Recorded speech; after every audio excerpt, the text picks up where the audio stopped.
Tem uma coisa que eu preciso te contar, algo que me apertou o peito por décadas, uma sensação de que eu estava sempre correndo atrás de um trem que nunca chegava na estação certa. Você já sentiu isso? Aquela inquietação, como se estivesse faltando um pedaço, mas você não consegue nem nomear o que é. Não é um conselho, não é um daqueles vídeos de seja sua melhor versão. É uma confissão. É a história de um homem que levou 77 anos para entender o que realmente aconteceu com ele.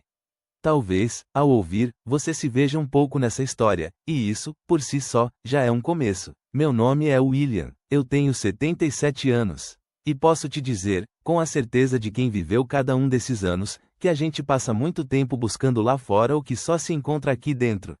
Essa é a verdade crua que o tempo me ensinou, e não foi fácil chegar até ela. Eu não sou acadêmico, não sou coach, não tenho diplomas pendurados na parede que validem o que vou te falar.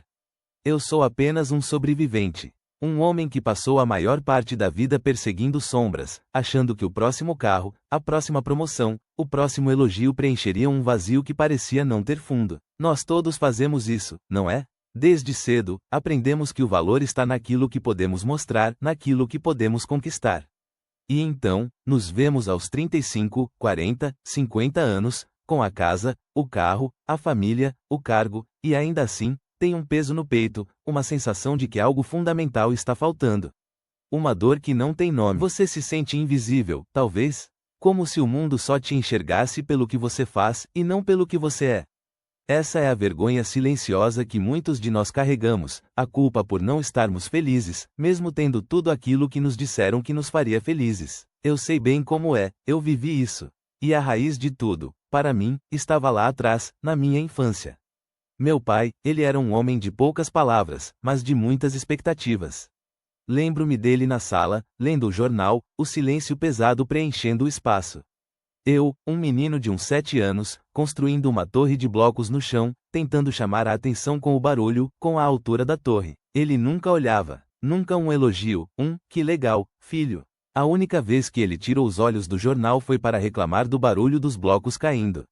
Aquilo me ensinou que para ser visto, eu precisava ser perfeito, não dar trabalho, ou então, ser o melhor em alguma coisa, algo grande, algo inegável. O amor, para mim, se tornou uma equação. Eu precisava fazer algo, conquistar algo, para merecer um olhar, um reconhecimento. Essa foi a lição mais dolorosa e mais definidora da minha infância.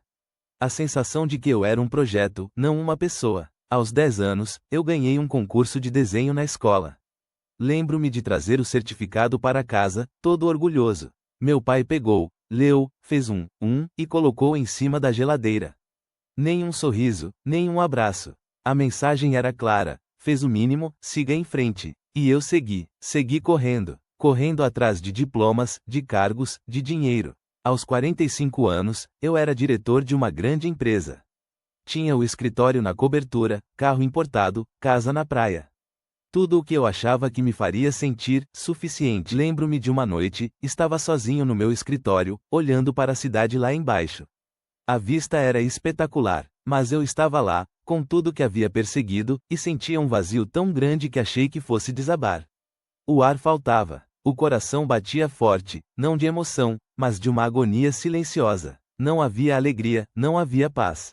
Aquele sucesso era como um castelo de areia. Desmoronava a cada vez que eu tentava me apoiar nele. Aquele vazio que eu esperava preencher com conquistas, só crescia, como uma ferida que se abria mais a cada vitória externa. E o pior, esse padrão não ficou restrito à minha carreira. Ele se infiltrou em tudo. No meu casamento, eu buscava a validação da minha esposa, esperando que ela preenchesse aquele buraco. Quando ela não conseguia, porque ninguém pode preencher o que só você pode, eu me frustrava, me afastava. Com meus filhos, meus filhos. Eu me vi reproduzindo, sem querer, o mesmo distanciamento que meu pai tinha comigo.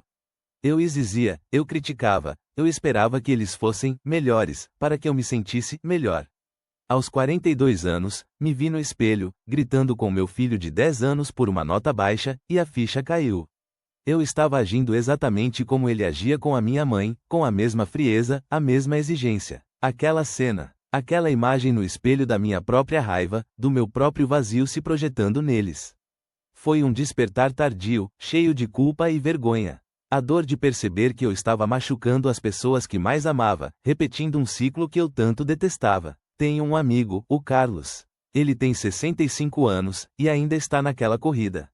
Toda semana me liga para contar da nova oportunidade, do próximo negócio da vida. Ele tem 3 casamentos desfeitos, filhos que mal falam com ele, mas a conversa é sempre sobre o que ele vai conquistar. Ele não consegue parar. O silêncio o apavora. É como se ele precisasse de um barulho constante para não ouvir o que está dentro dele. A mesma raiva contida, a mesma dor sem nome que eu carreguei por tanto tempo. Por outro lado, tem o João, meu vizinho. Ele era um homem de negócios como eu, mas um dia, aos 55, ele simplesmente parou. Vendeu a empresa, comprou um sítio e começou a plantar.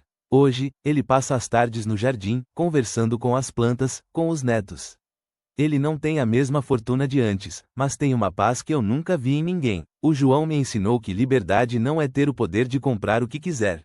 Liberdade é ter o poder de escolher não comprar, de escolher não correr. É a liberdade de ser, não de ter. É a suficiência de estar presente, de sentir o sol na pele, de ouvir a risada dos netos, sem precisar provar nada para ninguém. Presença, para mim, antes, era estar em todas as reuniões, em todos os eventos. Hoje, presença é sentir o cheiro do café pela manhã, é olhar nos olhos da minha esposa e ver a história que construímos, é segurar a mão de um dos meus netos e sentir o calor da vida pulsando ali. A gente foge desse vazio porque ele nos força a encarar o que realmente nos falta, o que nos foi negado, o que nos machucou lá atrás. É o medo de confrontar a criança ferida dentro de nós, aquela que ainda espera um elogio, um abraço do pai que nunca veio. É por isso que as conquistas externas nunca vão preencher. Elas são apenas um paliativo, um curativo temporário para uma ferida profunda que precisa ser vista, sentida e finalmente, cuidada. Você pode ter todos os troféus do mundo, mas se o buraco estiver dentro, ele continua lá. Não há fórmula mágica, não há passo a passo. Há um convite para parar, para sentir, para permitir que essa dor sem nome, essa vergonha, essa culpa, venha à tona. Para olhar para o espelho, não o espelho das conquistas, mas o espelho da sua alma, e se perguntar: quem sou eu, de verdade, sem tudo isso que eu construí? E não se sinta culpado por sentir o que sente. Você não está sozinho. Muitos de nós carregamos esse peso. A verdadeira força não está em continuar correndo, mas em ter a coragem de parar e finalmente sentir. Se essa história tocou você, se você sentiu um reconhecimento em alguma parte dela, não precisa se inscrever no meu canal, não precisa deixar um comentário. Mas se você conhece alguém, um amigo, um irmão, um pai, que talvez precise ouvir isso, alguém que está correndo sem parar e sente esse vazio, compartilhe com ele. Às vezes, a maior ajuda que podemos dar é oferecer um espelho, um momento de pausa, um lembrete de que não estamos sozinhos nessa jornada silenciosa. A gente se vê por aí. Ou melhor, a gente se encontra aqui dentro.